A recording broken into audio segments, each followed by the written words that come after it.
Good morning, Quadcopter 101 here, and what I got for you today is another review of the H501A. This quadcopter is starting to grow on me. I've been playing around with its app and its capabilities with its app, and it is pretty dang advanced. Especially what I like is the Waypoint flying feature of the app.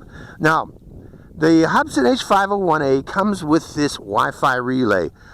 This enables you to fly long distance using your phone connected to this relay, and this relay connects to the quadcopter.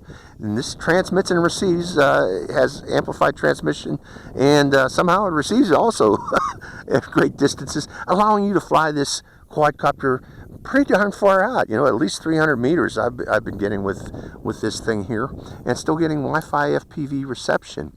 Now, with the app, you can also fly this in Waypoint mode, and I haven't really demonstrated that yet. Waypoint mode, there's a lot of uses for being able to fly Waypoint mode.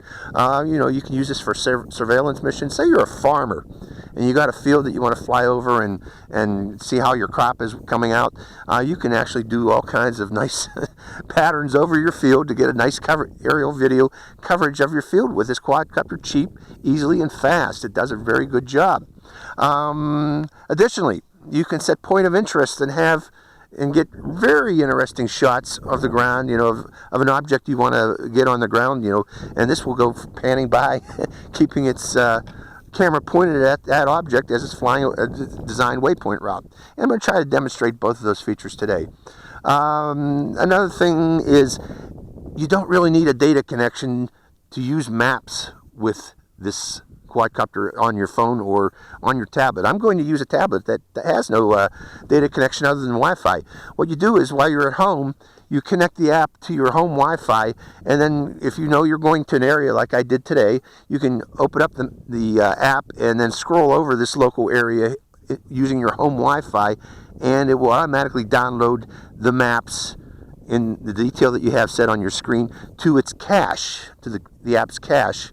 And later when you get out to the field, like I'm going to demonstrate here today, it will automatically upload or automatically open those cached maps into it. So you don't need a data connection, is what I'm trying to say, folks. Let's go for a flight of this thing, and I'll demonstrate it just to show you what I'm talking about. Hope you enjoy this flight. Okay, I'm recording. I'm inside my car here to get some shade, and right now we see I have the map selected. I open it up in map view. And again, I downloaded this map before I even came out here today. So it's ready to go. And what we're going to do now is select intelligent flight mode and select waypoint mode. Actually, I already selected that. And all we got to do now is hit draw. My dog's here beside me. I'm going to take her for a walk right after this. And hit drawing of the route. And I want to go, let's see here.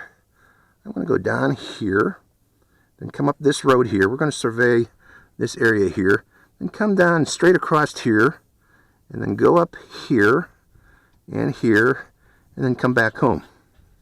Okay, the way I got this set up is each one of these waypoints is set to an altitude of 15 meters. But let's say I want to go up high for one of these. This one here, say there's a mountain over here, or a ridge. All I got to do is touch on that. And you see in the lower right corner, you can adjust the altitude. Right now it's set to 20 meters actually, and I can increase that to, say, let's take it up high, about 90, no, that's too high. 92 meters will be fine. And just for that particular one there, for waypoint 5. Then it will descend to waypoint 6 and go to 7, 8, 9, and 10 at 20 meters. So that waypoint there has say there's a hill there. And that's going to remember that and fly up to 100 meters or 92 meters at that hill. So we are done. Now all we need to do now is hit submit, and it will send the information to the quadcopter, and sent successfully. And we're ready to go. And we don't want to hit done just yet. We want to go into the air. So the first thing we're going to do is take off by hitting the button here. Are you sure to take off? And looking over there, we're going to watch the quadcopter take off. It should take off. And before we go out in the mission, I want to check its GPS accuracy. And the way you do that is look for any toilet bowl effect, but it seems to be nice and steady. So now all we're going to do now is hit done. Oh, actually, you got to go up higher. Hold on, cancel. Let's go up a little bit higher. So I'm going to select waypoint mode, or sticks. Turn on the sticks. virtual joysticks. Go up higher. You have to be above 3 meters to do this, and then hit done.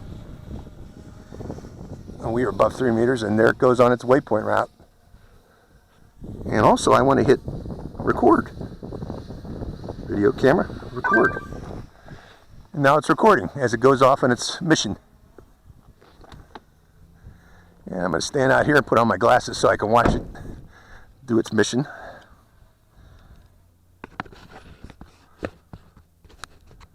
And select map view 2 to see where we're at. I'm going to waypoint 2.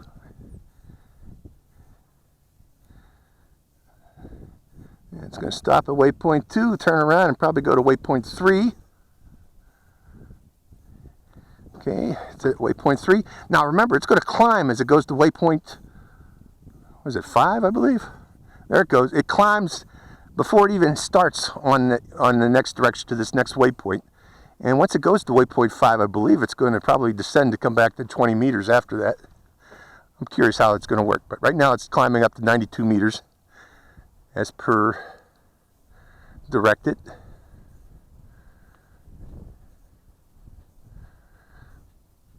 And its altitude right now is 75 meters. Going up higher, 85 meters, 90 meters, and now it's proceeding to, I guess it was waypoint 5 is the next waypoint.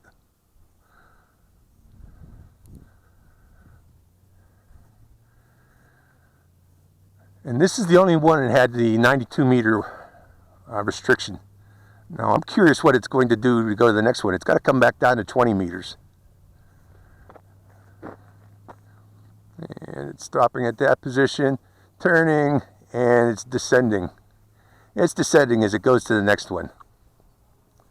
So, you know, if you have an obstruction between 2 points, between waypoint, in this case it was waypoint 4 and waypoint 5, you want to set the altitude between those two, you know, for the last waypoint to whatever altitude is going to take it above it, because it climbed at waypoint 4 and to get to 90 meters before it even proceeded to waypoint 5, which is interesting. Now it's going to waypoint 6, coming past us as it does that.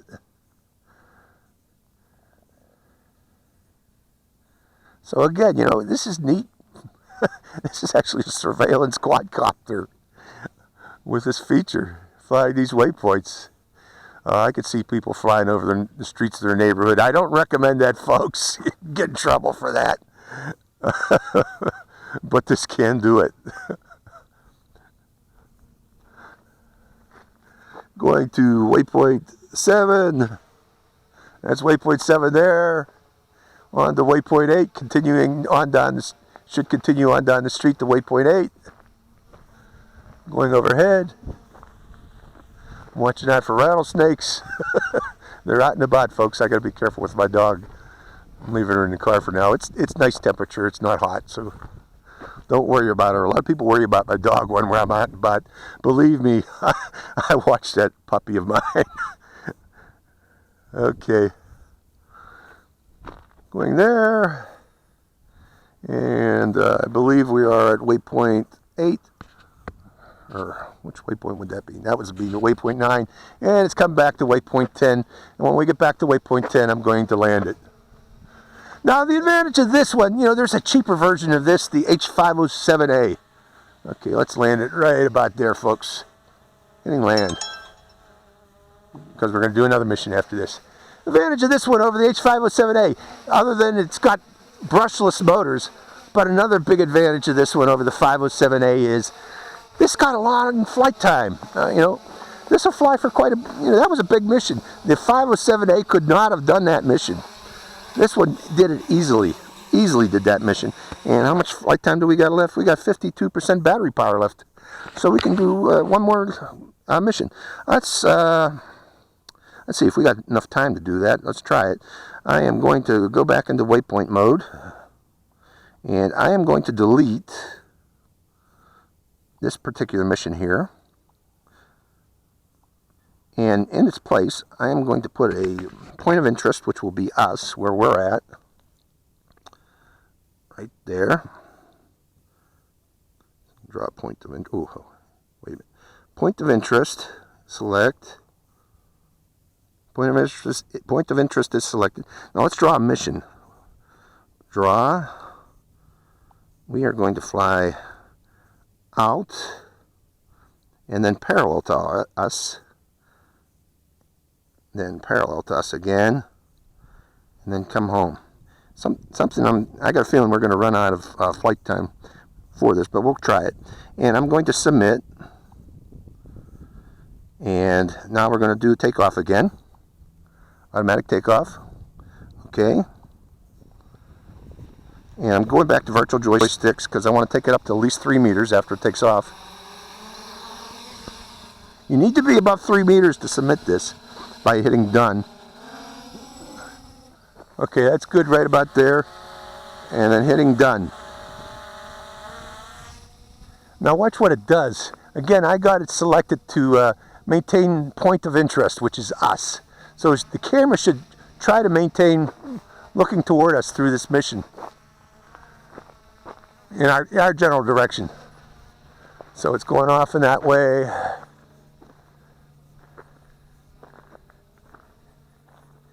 And I got a lot of batteries, extra batteries. That's another thing about this. The H501 series has been out for quite a bit, which means there are lots of spare batteries for this, and they are cheap and widely available, so you can get them just about anywhere. I'm curious, is it going to turn around when it goes over us to maintain point? Yeah, it is. It's turning. It's trying to turn the point back toward us. I'm going to do another mission. I'm going to do another follow-on mission. We're going to go lower for the follow-on mission. I'm going to put another battery in. Like I said, you know, the spare batteries for this are cheap and widely available. So we're going to do some more point of interest flying, because this is the neat one that I kind of like, because what the capabilities, what it can do. Boy, I like this Waypoint flying with this, though. It works well. It works very well. I don't know if you can see us from up there. I'm going to lower the Waypoint altitudes for this follow-on mission. And you can do that for all of the waypoints. Default altitude in the upper right corner, there's a settings button that you can do that. So after it gets back, I'm going to land it, and we're going to pop a new battery into it. I still got 43 minutes of power, but I am going to lower, or again, replace the battery. Yeah, it's telling me. When it gets below 40%, it tells you. So let's land, return to home, actually. We'll do a return to home this time instead of just a landing. Let's see how close we can get to the landing pad it was on.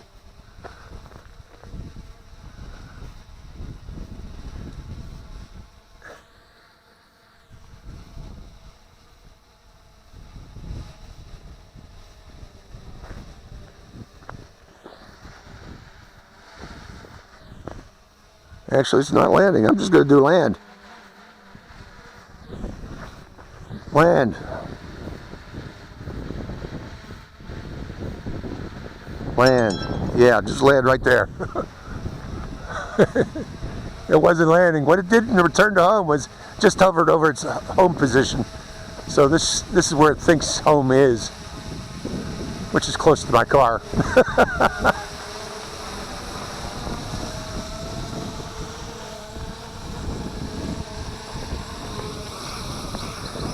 And I am going to stop the video. So, that was 2 missions. I'm going to do one more with another battery. Oh no, a neat quadcopter, ain't it, folks? Let's try one more time with another battery. Let's do it. Okay, I put another battery in there, so we're good to go there. Let's try another route. This time, again, I went into the settings up here. Let me show you that. And I set the default waypoint height. It's right there, this first one, to 10 meters now. So this will be much shorter than, or much lower than before. You know, it was just a little bit high, I feel, in my opinion. So let's draw, or actually put a point of interest again, which will be us, where we're at or close to it. Let's see here, point of interest, select, right there. Okay, that's good enough. And hitting draw, and we're going to go out, go way out here, come by us here, go out here, one more time here, go out a little further, in, and straight back to us.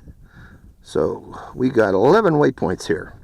So we should be good to go. Let me turn on the camera first so we can start recording on the quadcopter.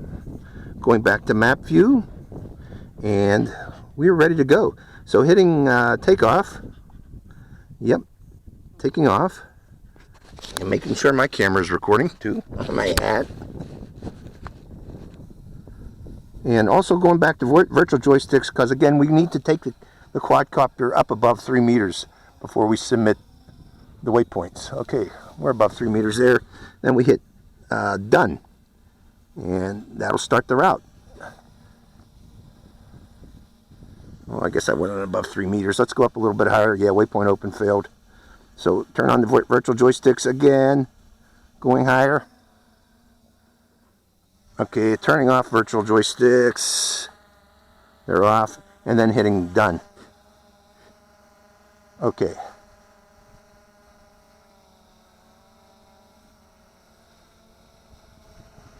That failed. Hit done again.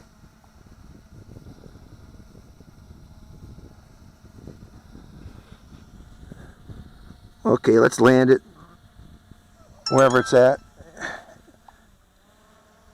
And we'll submit it one more time. You have to be on the ground to submit the waypoints. I don't know why it didn't take off there. Landed right back on its landing pad again. Good. Okay, we're on the ground again, so I'm hitting submit one more time. Send successful. Then taking off. I'm doing this from inside the car, where it's cool.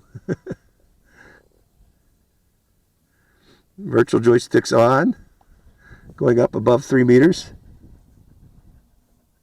right about there, then hitting done. It doesn't take it. I don't know why that happens. Maybe I need to go up even higher. Virtual joysticks on, going up even higher. That's definitely high enough there. And waypoint mode, done. There we go. Now it took it. I just opened up waypoint mode again and then hit done. So it should be recording. This time I'm going into show you my FPV view. Okay, we're following it, seeing the FPV view, and notice how it's maintaining its view of us as it's going about. Stepping out of the car. It should be pointing in our general direction throughout this entire flight at an altitude of about 10-11 meters. So all in all, yeah, this this capability is pretty awesome, folks. In my opinion, that comes with this. You know, again, the H507, the little one, that brushed motor quadcopter, it doesn't come with a relay. You really need the relay to do this, to be able to do this, especially to be able to get the FPV video from these distances via Wi-Fi. But the H501S, yeah, it's very capable, folks. I think it's getting a bad rap, you know, because people see Wi-Fi and they're automatically scared of Wi-Fi, but it's doing its job. This one actually performs as advertised. The only thing that I don't like as it approaches each one of these waypoints, it stops for a few seconds. You know, even though I got waypoint delay time set to 0, it still stops for a few seconds before it proceeds on to the next waypoint. I guess it uses that time to reorient itself. But all in all, pretty darn neat, in my opinion. Again, great for surveillance or for selfies. You know, say you're out camping somewhere and you want to get views of the area, but maintaining yourself in the video like I'm doing right now. My car, me and my dog here. This will do it. You know, I'm not doing anything here other than watching it fly. This is all automatic. But again, you should be, if there's obstacles, you know, in the route, you have to set the waypoint altitudes in between so it'll avoid those obstacles. You know, out here in the desert, it's pretty darn flat for me, but if there's trees over there, you might want to set the waypoints higher, or set specifically for between two different waypoints, set them high so it'll fly over those obstacles. But it's so cool. I'm trying to think what else to do for the next one. That's about it. I think you folks will be getting bored. I'm going to do this, the capabilities of this particular quadcopter similar to the way I do it. I'm doing it for the DJI Phantom, one at a time to amplify what the features can do. Am I at the last waypoint? I think I am. So, that's it. Let's land it. Let's do a return to home this time. Takeoff point. I haven't done that yet. Where does it think the takeoff point is this time?